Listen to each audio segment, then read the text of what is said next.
something has gone wrong.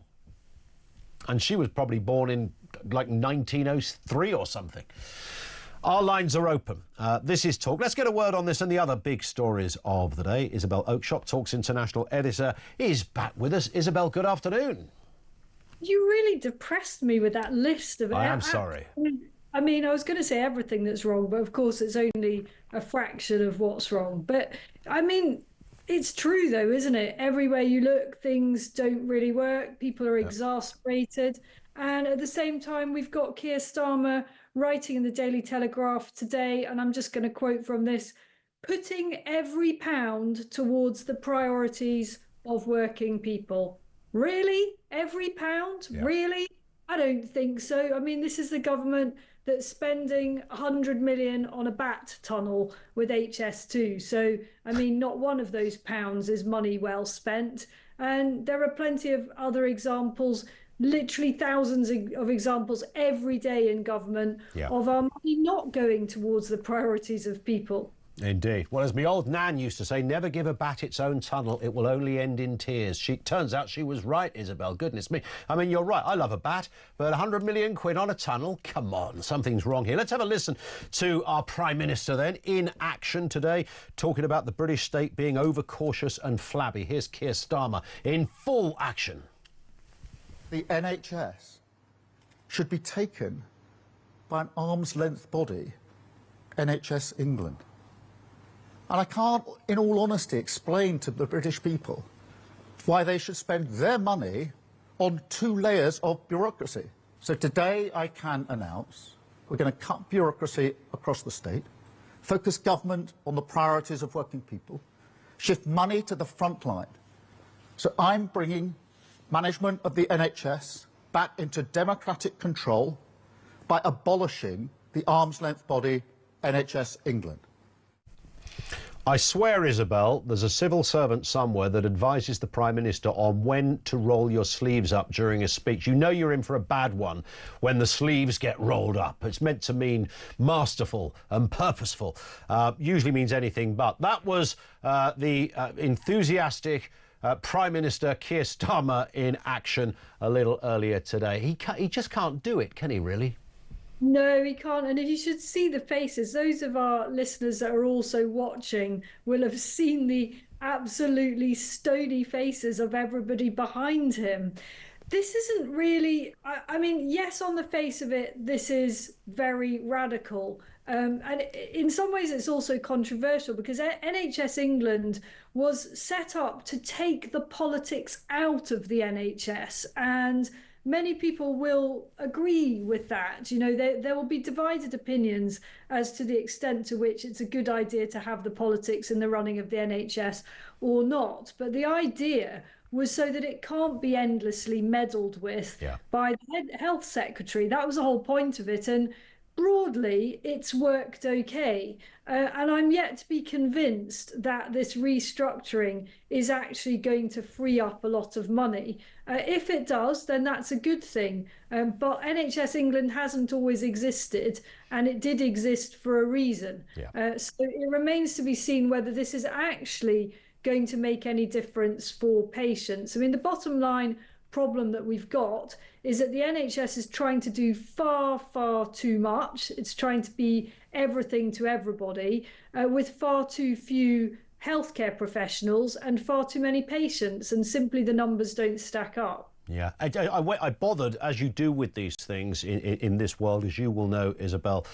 Once this was announced, I went down the rabbit hole of looking at other similar economies and countries and how they run it. And some of the most successful, I feel I got a PhD in global health services in about 2 hours this morning. But what I noted was that the ones that do rather well, and I was Denmark in particular, and we know they did quite well during COVID, works so efficiently and so well because it doesn't let the government fully run it. It allows clinicians and those who know what the heck they're doing. Yes, I mean, it's a complete fallacy to imagine that the NHS is the envy of the world and that the only alternative system is an American-style healthcare insurance system. Many countries have a kind of hybrid. In fact, I was unlucky enough to have a minor accident in the last few days in Israel, of all places. And I had to go to emergency care there, the emergency hospital, and I'll be writing about this in more detail. But to try to put a positive gloss on my minor accident, it was a fascinating insight into how A&E can work under another system. They have a target in the main emergency hospital in Tel Aviv, which is the biggest emergency hospital in the world. It only deals with emergencies. They have a target to initially see patients within the first few minutes of their arrival, and that means people like me who are just walking in, not people who come in on an ambulance, because obviously we try to, in the UK, see them pretty quickly. And then they have a second target that you're kind of through and out within an hour, or at least you've seen a proper doctor within an hour. Of course, we all know in the UK that you can easily sit for 4, 5, 6 or more hours in A&E, and then at the end of that, you may well end up on a trolley in a corridor. In Israel, it's a kind of it is a health insurance system, but those who don't earn anything, those who have no means, have it paid for them. So it's basically done according to what your means are, which is really just a different way of taxation. Indeed.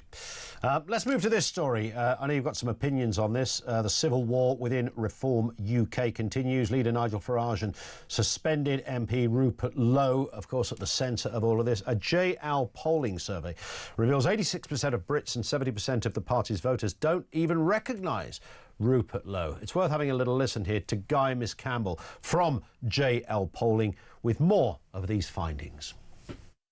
I think about 25 to 30% of people can name their MP, let alone an MP from another party. And name recognition is very low. It takes a long time to build up a brand and to build up knowledge of who you are, no matter how good and how impressive you are as an MP.